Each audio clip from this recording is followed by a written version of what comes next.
Agora só algumas regrinhas de como interpretar. Ah, pastor, mas tudo isso que você falou não tira a credibilidade da Bíblia? Não, não tira. Porque nos pontos fundamentais a Bíblia não se diverge, a Bíblia não se contradiz, a Bíblia é infalível, inerrante, inspirada. Porque Deus na sua soberania preservou. Regras para interpretar. Como eu interpreto então? Existe uma frase em latim que ficou muito famosa na Reforma Protestante. Esse era um dos meios principais que eles interpretavam a Bíblia ao ler. Esse termo em latim é orare et labutare. Orare et labutare. Orar e labutar. Orar e trabalhar. Por que orar? Porque a Bíblia é divina. Foi Deus que escreveu. Eu preciso da luz do Espírito Santo para interpretar. Eu preciso do discernimento, da pulsão do Espírito Santo, que ela é divina. Foi Deus que escreveu, eu preciso saber. E labutare, porque a Bíblia tem gramática, foi escrito com alfabeto, com letra, tem uma história, ela é humana. Ela precisa ser interpretada. Então eu oro para Deus me dar discernimento, me dar luz, mas eu trabalho, leio comentários, faço exegese, leio no grego, leio no hebraico, ralo na sua interpretação. Então essa era uma das maneiras que o povo da Reforma usava para interpretar a Bíblia. Oração e estudo, orare et labutare. Então nós devemos fazer a mesma coisa. Não adianta só orar, pedir Deus fala, Deus mostra, Deus não. Você precisa ter comentário, dicionário, história, precisa ralar. Porque senão você fica místico. Mas não adianta só o labutare também. Porque se só labutar, você vai virar um crítico, um teólogo seco, frio, vazio, murcho, que relativiza. Não, orar para quê? Jejuar para quê? Santificar para quê? Se torna relativizado. Então é ortodoxia e piedade. Orare et labutare.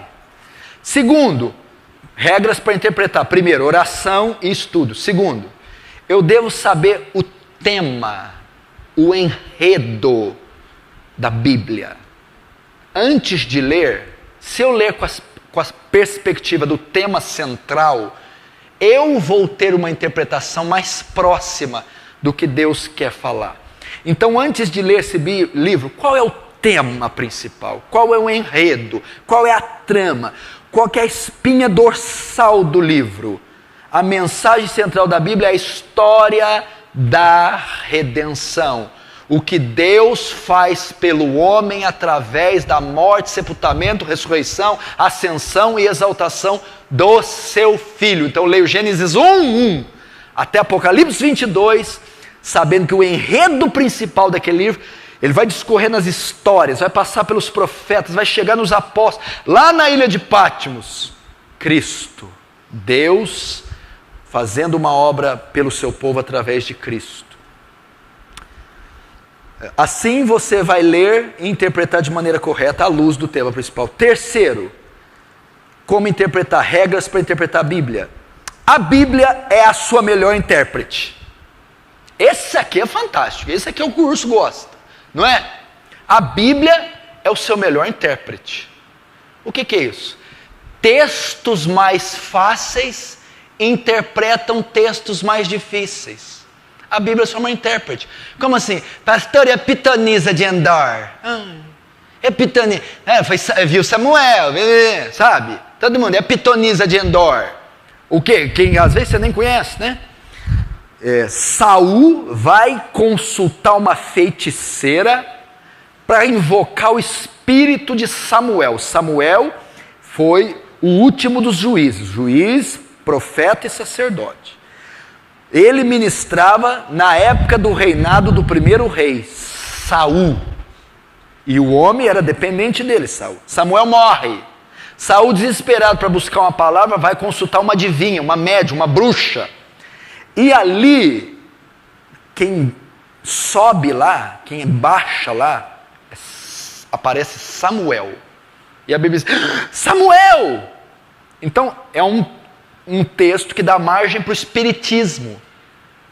Olha lá, Samuel reencarnou, apareceu, era uma sessão mediúnica. É um texto difícil. Tem maneira de se interpretar ele. Mas eu vou para outros mais fáceis. A Bíblia apoia o espiritismo? Não. Hebreus 9:27. O homem está ordenado morrer uma vez só. Depois disso vem o juízo. Deus Está claro aí sobre o Espiritismo. Pronto. Deuteronômio 18.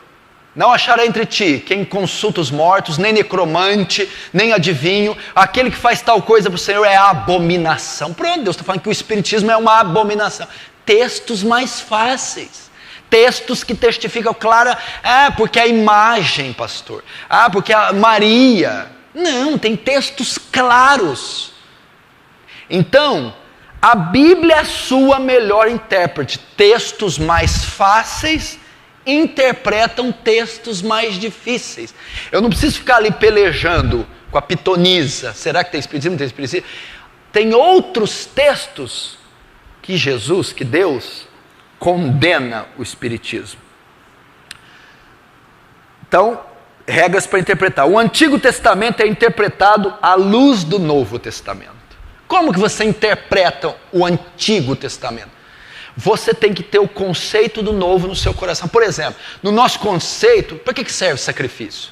Nós vamos excluir o Antigo Testamento? Não. Mas como ele vamos usar? Você vai oferecer animal aqui? Não. Você vai guardar dias? Não. Você vai fazer isso, isso, isso? Não. O escritor de Hebreus diz o quê?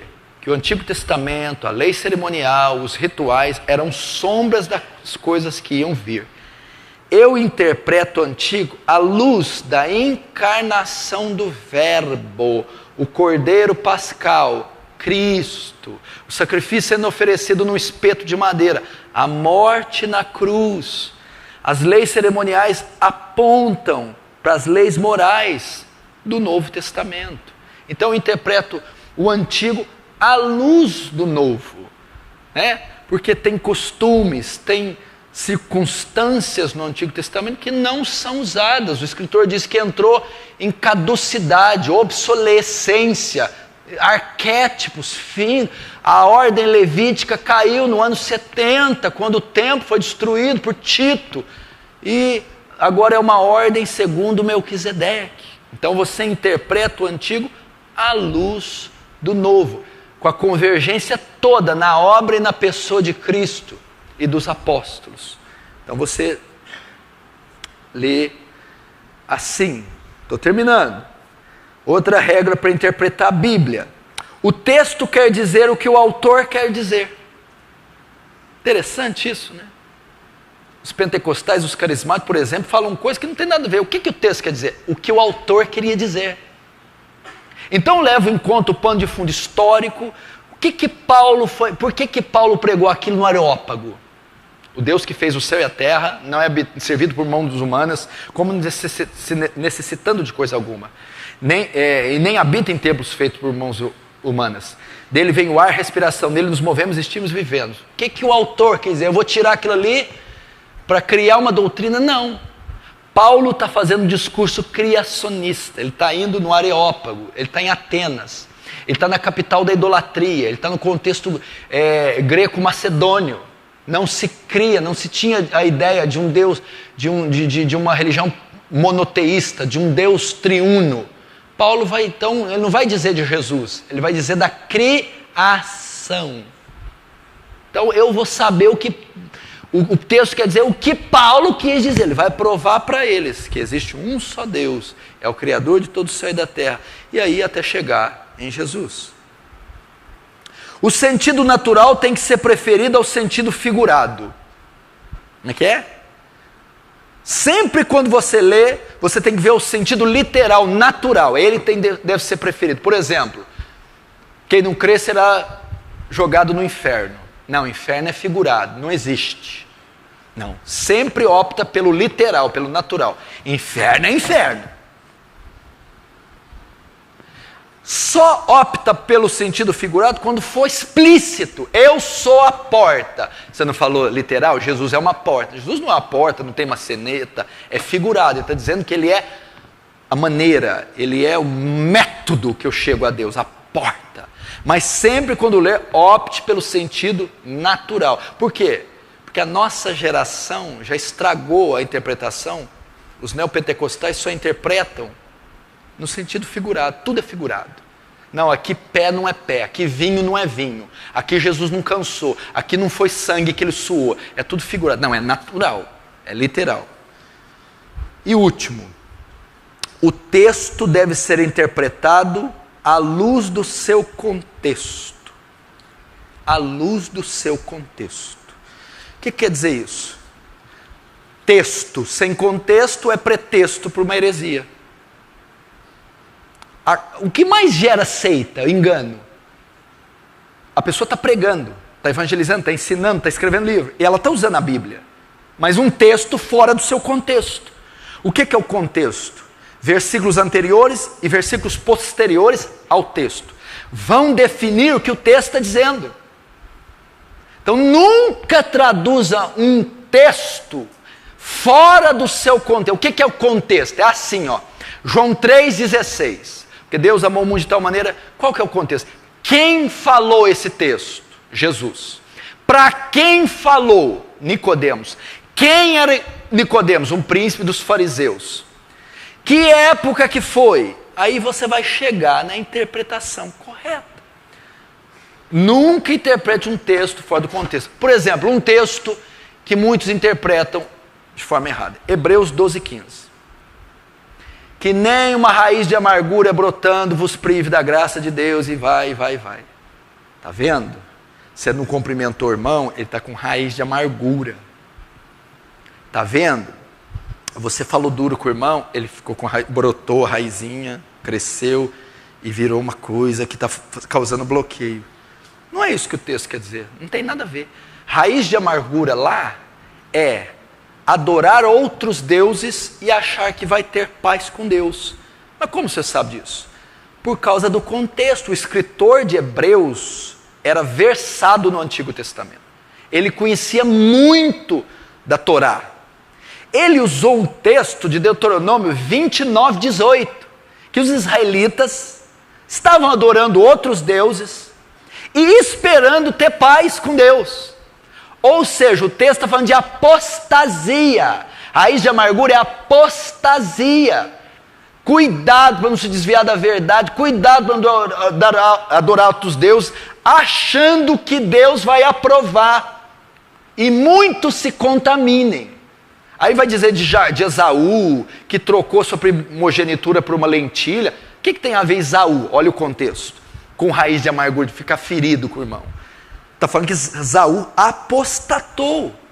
Então o texto de Hebreus 12,15, raiz de amargura, fora do seu contexto, é uma ferida que eu tenho, brotou contra o irmão, está ali. No seu contexto, é apostatar da fé. É apostatar servir outros deuses. Então, essas são algumas regras para você interpretar as Escrituras.